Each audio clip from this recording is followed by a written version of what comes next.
Hello people, how are you doing? Welcome. My name is Adam. This is Memento Mori. I hope you're all doing well. Today we're going to talk about YA, young adult, hold my hand. But listen, you can put your wands down and you can take your signed copy of The Hate You Give and prop it back up on your cheap ass IKEA bookshelves. Because we're talking about like vintage YA. We're talking about YA before there was a thing such as YA. We're talking BHP, before Harry Potter, books from the mid to late 20th century that were predominantly clutched in the hands of young, impressionable, mostly white boys of the time, okay? You know, in a video this past fall, I talked about not only kind of revisiting some of those kind of dude bro classics from my young adulthood, but also picking up authors that I associate with that time, even if I never read them.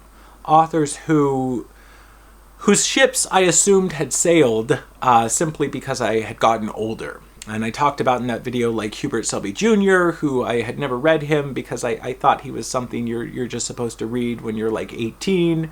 But then I ended up picking him up and getting a lot out of him as an adult. But then there's cases with things like, you know, Mark Z. Danielowski, which it doesn't happen, and it's a, you know, thanks but no thanks situation.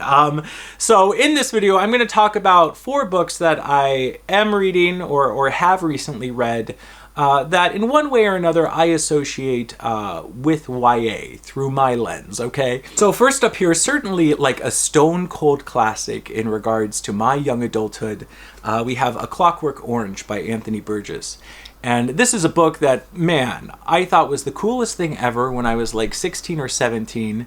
This probably hung out in my backpack for like a good year straight back then.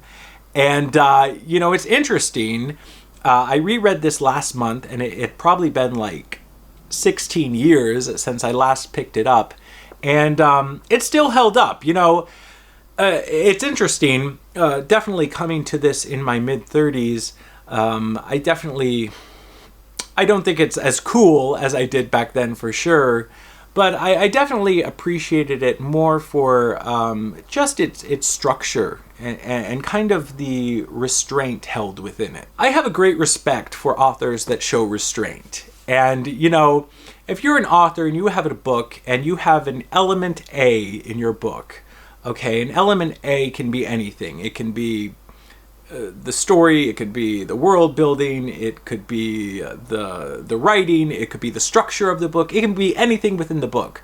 But if you have an element that is overly complex or convoluted, it's often important to balance that out with an element B that is more reserved, more based in simplicity. For example, and I'm veering off the YA track here, so bear with me. But, you know, earlier this year, I read The Underground Railroad by Colson Whitehead, which I really enjoyed. I thought it was good. But that's a great example of this, because in that book, you have a element A, which is kind of kooky, which is Whitehead reimagining the Underground Railroad as an actual railway, right? An actual thing. And that's kind of a kooky premise that pushes the plot along, but it's stacked up against a story that is pretty simple. It's a story that's definitely, you know, sad and harrowing, but it's pretty simple within its structure. So it kind of works because of that. And with my reread of A Clockwork Orange, I felt the same thing, man, because, you know, of course, in A Clockwork Orange, that complex element is the language. The majority of the book is told through this kind of English-Russian hybrid slang that the youth of a near future England use, okay? And part of the experience of reading the novel is kind of decoding that slang and picking it all apart. But again, the story itself is kind of told in this very simple 3-act structure. You have a first act, which shows a young guy doing a bunch of horrible things. You have a second act where he's arrested and goes through rehabilitation. And then you have the third act where he's released and kind of the aftermath of that. And you know, Burgess kind of creates this weird, somewhat dystopian future, and he could have veered off a million different ways and gone further with it all. But I think Burgess was smart enough to keep it a very simple, kind of streamlined story, stacked up against that element of complexity, with the language. And yeah, A Clockwork Orange, it still held up. And I definitely think, I won't take another 17 years until I pick it up again. So this was a success. The next recent read is, again, an author that I equate with my past, even though I read very little of him back then, which is Kurt Vonnegut, okay? And I've never been a Vonnegut guy.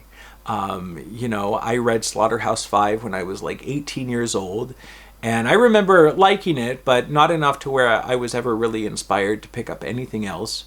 And, time passed and I just never picked him up again. But in the spirit of this whole thing, I did recently pick up Cat's Cradle, okay? One of his early novels. I think it was his fourth novel. And,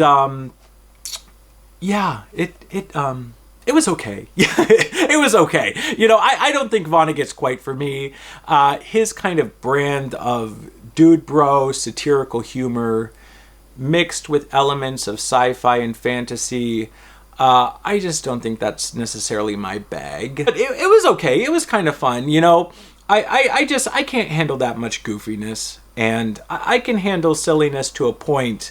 And this started out good. I'd say it started out at like a level 2 silliness, but by the end it was too much. The book is about a writer who is researching a scientist named Felix Hoenicker, I think it is, who played an integral part in creating the atom bomb. Of course, this is a fictional character, but yeah, he created the atom bomb.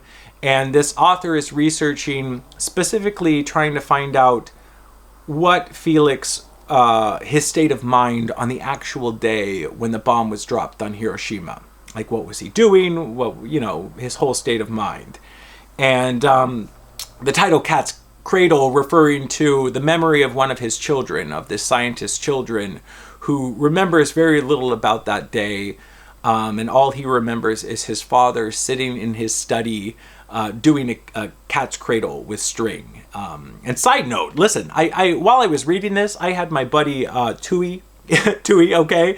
He was trying to teach me how to do a cat's cradle, and I still don't know how to do that crap. I don't understand that sort of stuff at all. But nevertheless, it was fine. It started out okay, but it just gets progressively more nutty. His eccentric children are introduced. We go to this fictional island in the Caribbean. There's this, what's it called? Substance. What's it called? Ice 9. That is this weapon of mass destruction that turns any liquid into crystal. Like, it solidifies it instantly. It's all a little bit goofy for me. But it was still fun. And it was the kind of book you snack on, right? Because the book it's quite short, and it's broken up into like 130 small little sections, small chapters. And it's the sort of book that I could just pick up and snack on a little bit and then throw it aside. And I think, I'll continue to snack on some Vonnegut. Yeah, I know I should probably read Breakfast of Champions and maybe reread Slaughterhouse-Five. So yeah, I'm definitely never going to be a Vonnegut guy, but I think I'll pick up a few more of his works to test the waters. Finally today, I want to briefly mention 2 books by 2 foreign authors that I definitely don't relate to my past, but definitely to my present. And they relate to the genre of YA in kind of an interesting way, which poses an interesting question. But first off, the authors are Haruki Murakami and Italo Calvino.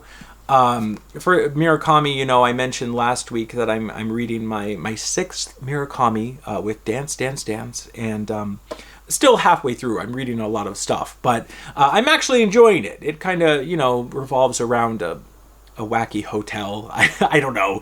Murakami writes the same damn book over and over. But it's actually one of his better ones, I think. I think Murakami is definitely what I would say a great gateway author for people reading YA to step into the world of adult literary fiction. And I think he is that author for a lot of people. And I think that he is that for a few reasons. One is just because his books are very easy to read. Granted, they're translated if you're reading them in English, but, the language his stories are very straightforward, no matter how kind of weird they get. Also, his stories are filled with a lot of kind of fantastical and whimsical elements, so that's an easy sell to a lot of people. Probably the most important reason why he's kind of seen as that gateway author is because he is associated with a sort of kind of cool factor, right? Which is, his kind of themes of East meets West and his influence of kind of Western pop culture that he infuses into all his books definitely has a cool factor to it. And I think that's probably one of the reasons why, the majority of his fan base are just so obnoxious. They're just so obnoxious. And you only have to go back to the 2 videos I've done on Murakami and read the goddamn comments to know how horrible those people are. And I think that's, because they buy into that whole cool factor of his work. But nevertheless, I still think he does work as that gateway author. I bring him up mostly because through talking about him here on the channel, I've had a lot of people from Japan message me, or in the comments and whatnot, telling me that in Japan, Murakami is almost exclusively seen as a young adult author. And that's by no means a conclusive statement because, it's just a few comments. But please, and those in Japan, is he just seen as a YA author? Because again, you come here, I think there's probably a lot of young adults reading him, but you would, of course, never find him in that section of a bookstore. And then, the other being Italo Calvino in Italy, which is another author who I've talked a lot about here on the channel. I'm about to pick up this one, The Baron and the Trees, which is one of his most well-known works. This is It's a 18th century story of a young Italian nobleman who rebels against parental authority by climbing into the trees and remaining there for the rest of his life. Sounds like a very Calvino story. Calvino is someone I've read quite a bit of, and I would have never really put him in the YA category up until recently. But again, I've talked to a lot of people through this channel from Italy who say that it's mostly young adults reading Calvino, or skewed even younger, like down to middle grade. And of course, that would never be considered so here in America. So there you go. There's a small stack of YA through the Memento Mori lens, okay? And what do we want to know? Question 1, A Clockwork Orange. Did you have a little beat-up copy of A Clockwork Orange bouncing around your bag for a year straight when you were young, or maybe now? And if not, what was that book? What was that one young adult book that you were clutching on for dear life? Vonnegut. Am I wasting my time snacking on Kurt Vonnegut? And if you're a big fan of his, please let me know what I should, pick up next. And then related to Calvino and Murakami, I would love to hear, for those internationally, outside of US-speaking countries, is there an author that is kind of internationally well-known from your country that is perceived differently than what they really are within your home turf? It's interesting. Again, and again, with Calvino and Murakami in Japan and Italy, am I right? Are these predominantly seen as YA authors in your neck of the woods? Okay? Thanks, everybody, for watching. I hope you're doing well, and I'll talk to you next week.